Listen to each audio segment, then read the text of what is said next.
Hey everybody, welcome back to Giant Talk, the world's first OKR podcast, brought to you with the awesome guys at Coan.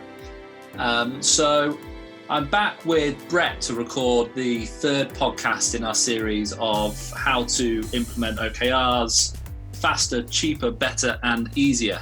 Thanks for joining us again, Brett. I'm happy to be here. Fantastic. So sorry everybody that it's been 2 or 3 weeks since we managed to get the last one of these out, but as I'm sure you can understand, with coronavirus affecting the world, and then I was poorly for a week and almost getting stuck in New Zealand because of coronavirus, we had to put some delays in place to getting this last one recorded. But really happy to be here doing it now, and it's going to be another awesome episode. Hope everybody out there is safe and sound and looking after yourselves. So, as I said, we've been talking really about BJ Fogg's model that Brett's introduced us to, and how we can use this to make our OKR implementation and embedding a whole lot more awesome, basically, and a whole lot more efficient. So, Brett, what would be great is if you could just give everybody a nice short summary of what we've talked about so far in the first couple of episodes. Sure. BJ Fogg's model is about behavior change, and many people think that a lot of the roots of OKRs are in behavior change. I'm not sure that's the case, because OKRs are just encapsulating what we already do in organizations, strategy, activities, priorities, and so forth. But nonetheless, we still need to help employees on this journey. And basically, BJ's model has 2 dimensions to it. On the horizontal axis, think of ability, from the left being low ability to the right, a high ability. So this is ability to convert your business into facts and data, being able to manage with facts and data, your ability to have those risk-free conversations. And the vertical axis is motivation. How motivated is the organization in total or any employee to take this journey? So in the bottom left corner, where you've got low motivation and low ability, that's really tough to move in that direction. So in the OKR world, low ability, again, is not a culture of numeracy, is not a ability to think of your processes in a logical fashion. And low motivation could be caused by measures being used to reprimand maybe difficult times for the business and so forth. In the top right corner, high motivation, high ability, that's high function organizations that have the skills and technology and high motivation. They've got an interest in performing better and executing strategy. So that's the standard model. And then there's this curve that goes from the top left to the bottom right. High, in the top left, you've got high motivation and low ability. And in the bottom right, you've got low motivation but high ability. And that line typically is a bit of a concave curve that talks about the likelihood of success. So what that means is anything below that curve to the bottom left towards low motivation, low ability, it's going to take a huge amount of effort for you to make that change happen, for OKRs to be successful. Sure. And if you're in the top right corner, where the organization's highly motivated and has a high ability, it becomes super easy to put OKRs in. And so the debate today is about what we call prompts. Prompts are things that can move an organization towards action. And again, the model here is the lower the ability and the lower the motivation, the more effort or prompts you need to put in. And therefore, the more difficult it is to put OKRs in. So that's the sort of context for today's conversation. Right. Okay. So I think that makes sense to me. Hopefully everyone's got that curve pictured in their head. It sounds to me then like this is going to be pretty similar to what we talked about in terms of motivators. There are going to be internal and external prompts, right? Yeah, there are. And ignoring whether they're internal or external. Internal, obviously, they come from within your soul. External, some outside force. There really are, I'm going to say, 4 types of prompts.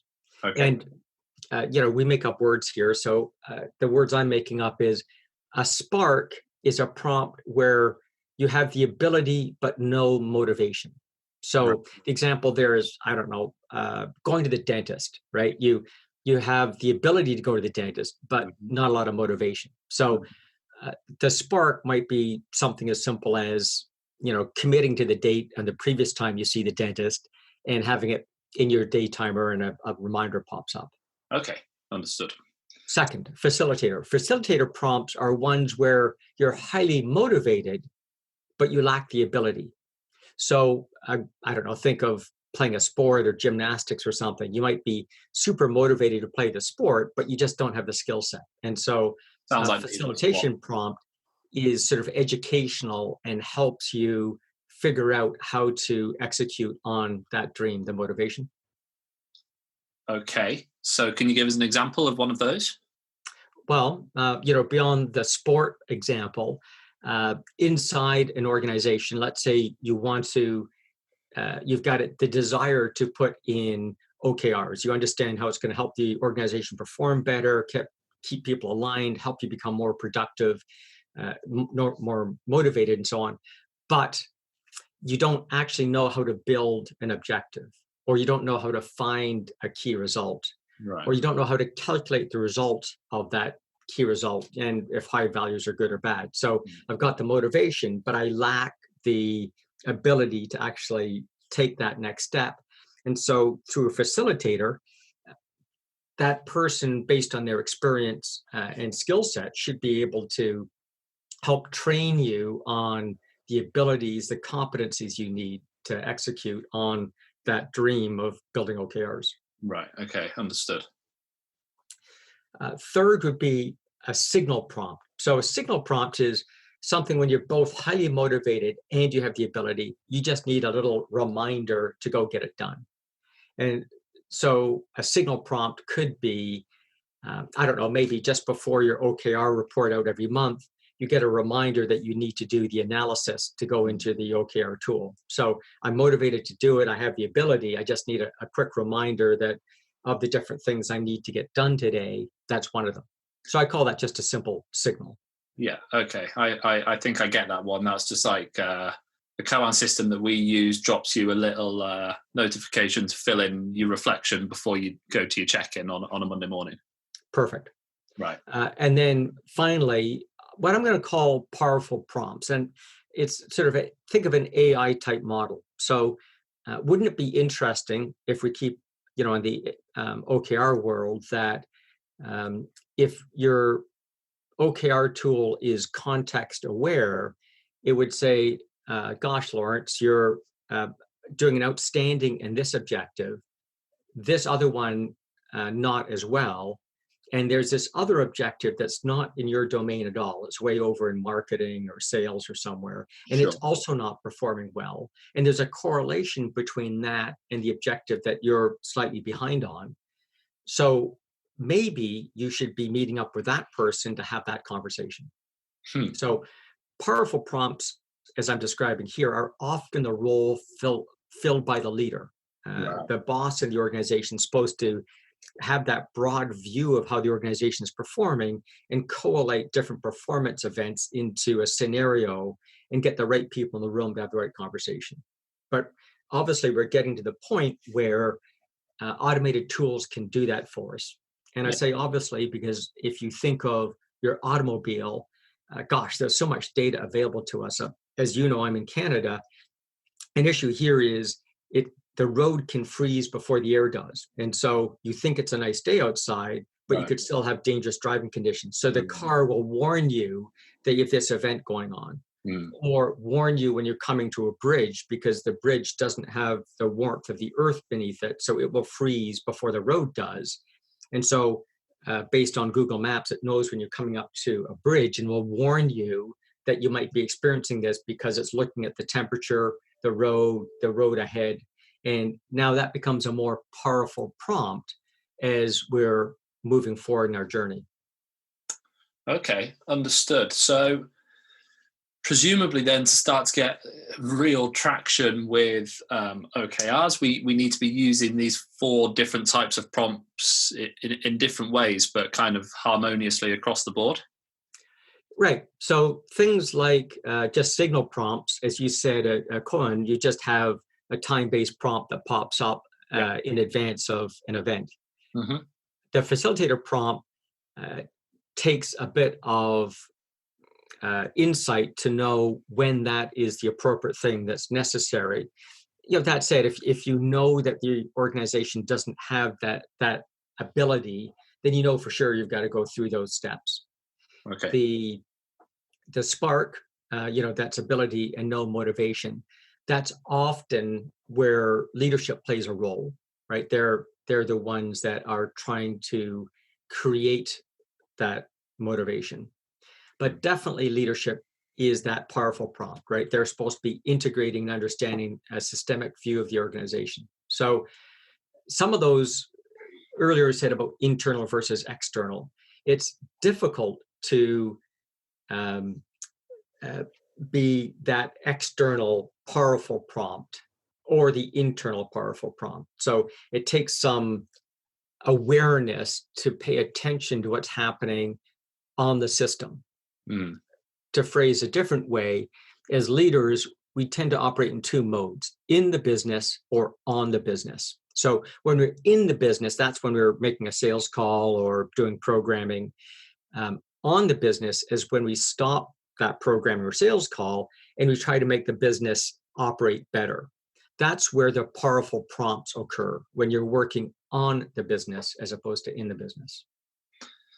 It strikes me as well, Brett, that it certainly could be possible at first, as people are really just getting through implementing the OKR process. A lot of the things that are prompts, like system reminders and all those different types of things, could quite easily be spark prompts, because people can get annoyed with them, they can get fed up with them, and everyone has the ability to quickly fill in their key results and things, or quickly write a quick summary of their week, etc.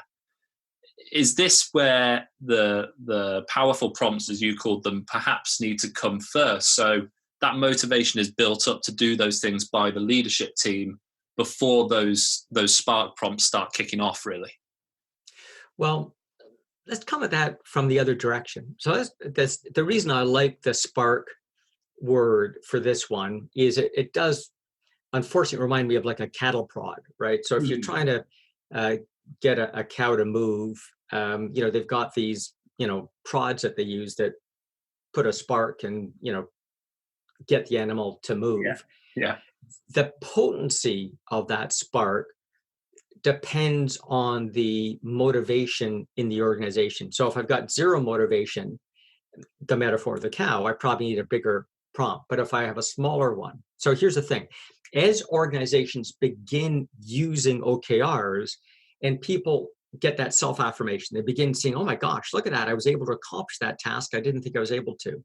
And the organization saw it and I got recognition and acknowledgement of that. That becomes affirmation. And that's a self-fulfilling, that I now need a lower spark to get that employee to move forward. Mm-hmm. So for a spark to work, it has to sort of pass three characteristics. One is it's got to be noticeable. So again, if I'm not motivated, to make it noticeable, I need a higher ampage than if I am motivated. Secondly, I need to associate the prompt with a target behavior. So again, using my bad metaphor of the cattle prod, that the cow, the target behavior is for them to move, and obviously the cattle prod does that because the cow wants to get away from that uncomfortable feeling. Yeah. That's probably not how we want to motivate employees. There was an expression I heard once that said, the carrot and whip are meant for the ass in the middle. So if you're using prompts which are a whip or using prompts which are the carrot, in both cases, I'm treating the employee as if they're the ass in the middle. Yeah. And we've got a higher calling than that. So what we need to do is be more respectful with what these prompts are, but understand that whatever the prompt is, whether it's the lights flickering off or, we've all been to the opera where they ring those bells, that prompt gets us to do the target behavior. We need to be careful that we create the right prompts, not the carrot and whip, to get the right behavior. And then thirdly, the prompt has to be fired at the right time. It has to be fired when we're motivated and able to do that activity. So I want to take a branch off in that direction for a second. There really are, I'm going to say, two types of sparks in this case.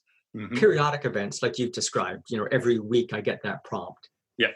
And there's another set of prompts, which are what I'm going to call the fresh start effect. So New Year's resolutions, right? At the beginning of a period, we're more inspired and likely to achieve goals. So there's a bit of a trick there with OKRs where you do a quarterly refresh, because now instead of having just one set of New Year's resolutions, I kind of cheat and I got 4. But there is a definite psychological advantage to that restart every quarter. And that allows you to also reset those prompts. So you got to take advantage of that quarterly refresh to not only update your OKRs. Now, all of those only work if you find the right time to motivate. So all of us have peaks and valleys in our motivation. If we take it offline, off work for a second, just think of your daily life. Maybe you want to get more in fit. Well, it's probably easier if you just get dressed straight in your running clothes and go off and do it than if you try to do that halfway through the day. But it might be easier again at the end of the day, maybe when you finish your business day, to get a clear division between the work life and the home life. You come home, put on your sneakers and go for a run. So during the day, there are peaks and troughs, days when you're more highly motivated. The same thing happens with OKRs. There are periods during the quarter, during the month, during the week, where the employees are more motivated, and therefore a lower spark or intensity is required to help get the desired behavior. So part of this is also timing the prompt or the spark around the employee cycle as opposed to the business cycle. Yeah, I completely understand that, because they're the ones who have got to do it at the end of the day, right? Well, it might not be the end of the day, Lawrence. I just told you it might be first.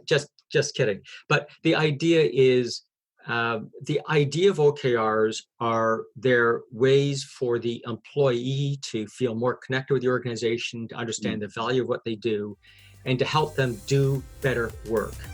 So I love how Koan is designed with the team in mind. The team is really at the centre of the system, and it's about helping the team and the members of those teams, obviously, to really collaborate on how they work with OKRs. I mean, there's obviously full transparency across the system, which helps, and then the features that they have around feedback and being able to track levels of confidence and so on and so forth around and progress against OKRs.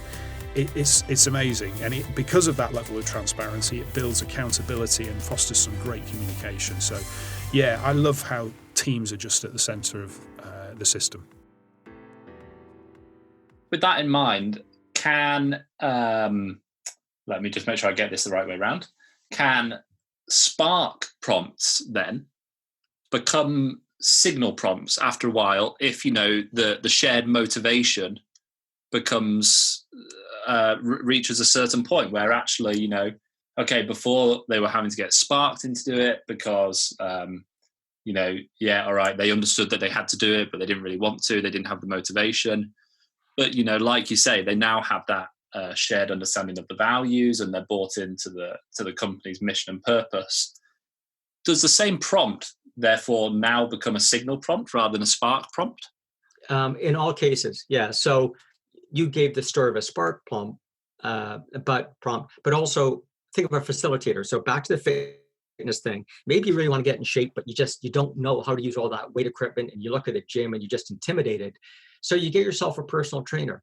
So you're motivated, but you lack the ability. The personal trainer is a facilitator that helps you learn how to use that equipment, feel good about yourself, figure out what a workout looks like, and eventually you become self-motivated. You see the change in your body, you feel more fit. Now I have both the motivation and the ability, and therefore I no longer need that date with my personal trainer. I can get it done myself. So the facilitator prompts, whether it's a spark or facilitator, the promised land is just getting to signal prompts. Right. Absolutely get it. Yeah. Really, that really makes sense. And I think it's really important that people actually recognize, especially senior leadership teams, because in my experience, they do have a tendency to presume that everybody is motivated by the same things and is bought in and will want to do this and want to do that because they understand the bigger picture, and aren't we all on this amazing mission? But actually, some of these things might be spark prompts to people when they're signal prompts to the CEO and the founders of the company. Yeah, so exactly. It's important to push people in this direction, I think. Well, and the corollary to that is it's not homogeneous. The whole organization is not on the same spot of that curve I described, that likelihood to succeed curve. Yeah. And so some need a bigger prompt than others. And it's super important that you don't treat all teams, departments, parts of the organization the same when it comes to OKRs. What we've noticed, and this is a generalization, but the closer you are to the customer, the lower the prompt is you need. So if I'm trying to get a customer service team, a trouble ticket team, a sales team on OKRs, they typically don't need much of a prompt because they're highly motivated and very focused on their numbers and their ability to achieve what the customer expects of them.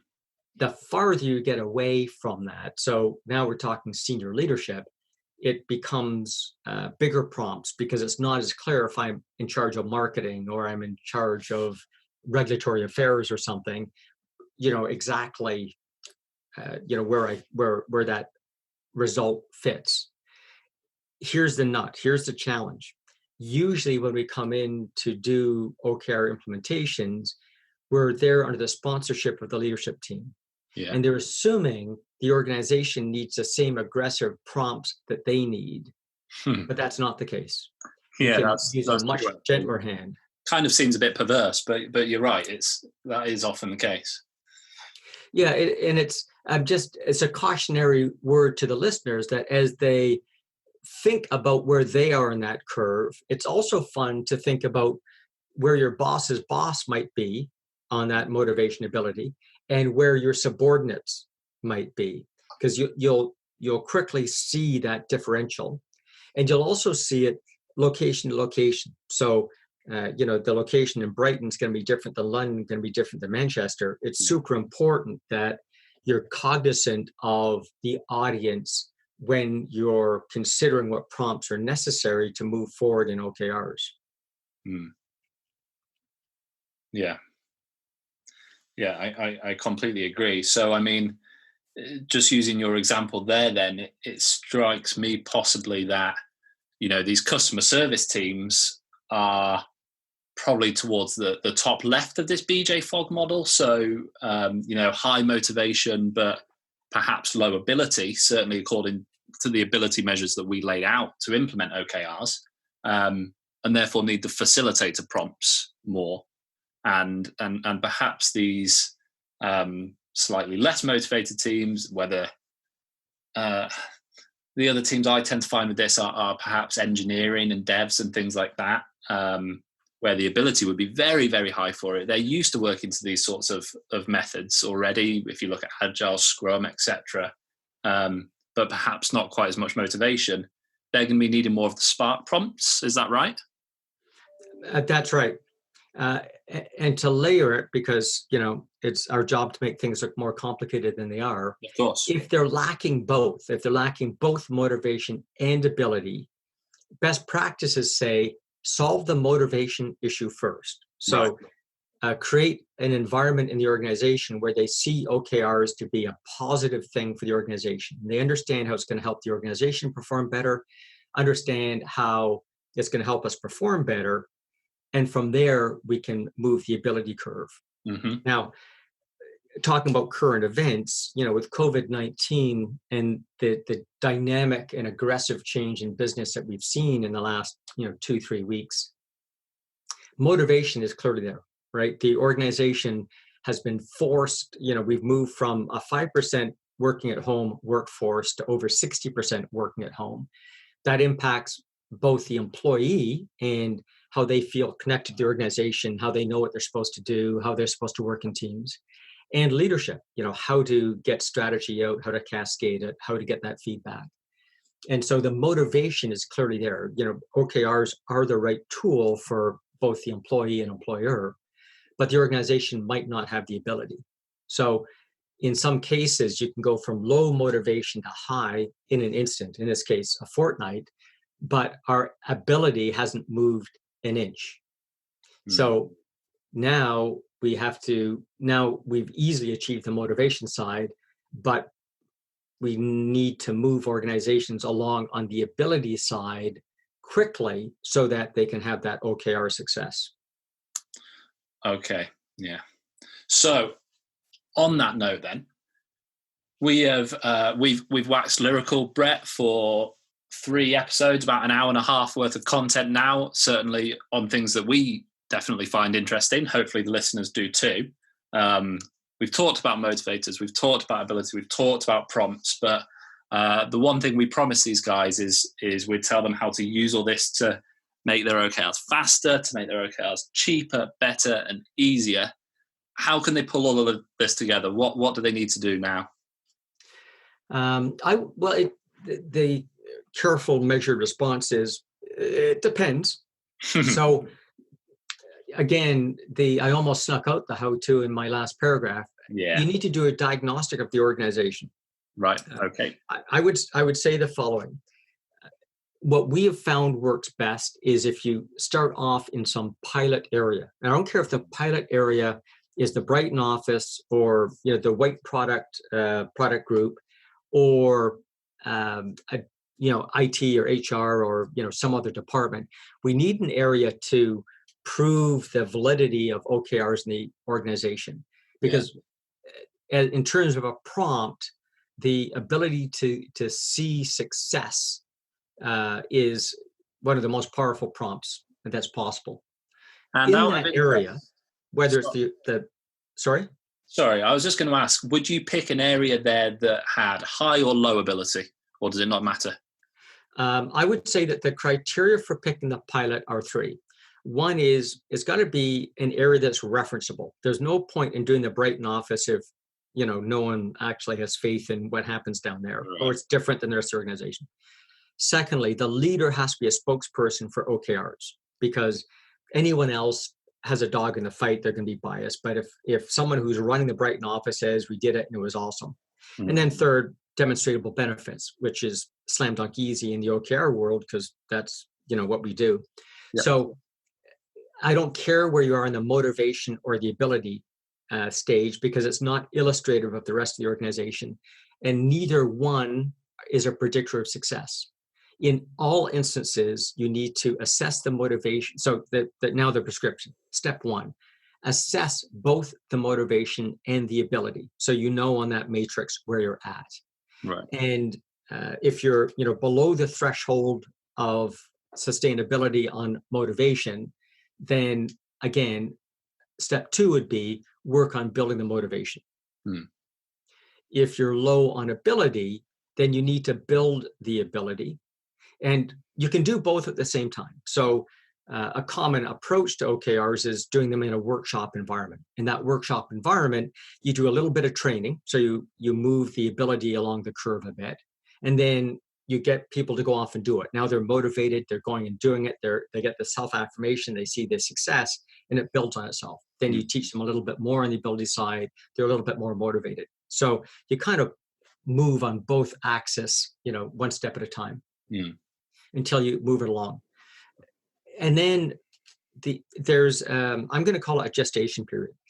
If you take too long in building your OKRs, the energy peters out. And typically we want to see OKRs built in a node of the organization, I'm going to say inside of a week. So you begin on Monday, you're done by Friday. What that means is you create a whole bunch of momentum and you push the organization up to that top right corner of high motivation, high ability, and self-affirmation inside of a short period of time. If it drags out, let's say instead of doing it in 5 days, you do it in 5 weeks, what happens is you lose the motivation, you lose the momentum. And so every time you get back together, you've got to take a step or 2 backwards before you can go a step or 2 forwards. And If that continues, then you make no progress, because every time I take a step forward, I have to take a step back, and it doesn't happen. So what I said before is a prompt is inserting energy into the system. The idea of moving an organization from low motivation, low ability to the opposite, high motivation, high ability, in a short period of time means I don't need to insert that much energy. If I make it over a 5-month period, I have to insert a whole bunch more energy to keep that system going. Mm-hmm. So there are tricks you can do to move up this curve. But the most important trick is be cognizant of the motivation and the ability literally every day. Yeah. Even, on day 2, if your employees have gone home at the end of day 1 and events have occurred, they might lose some motivation. You got to insert that back in before you can take the next step. And that's so just be aware of these 2 elements. And that's so you can set the right prompt strategy moving forward. That's correct. That's correct. And that's how our listeners are going to do it then, eh? That's how they're going to make their OKRs faster, cheaper, better, and easier. Yes, and part of the trick there is the faster part, as I've said, right? The faster you do it, the more you leverage off the motivation and ability that you build, and therefore it's cheaper. I don't have to keep inserting more prompts in it. And because you're transferring these skill sets in the organization, they end up being better. So faster, better, cheaper.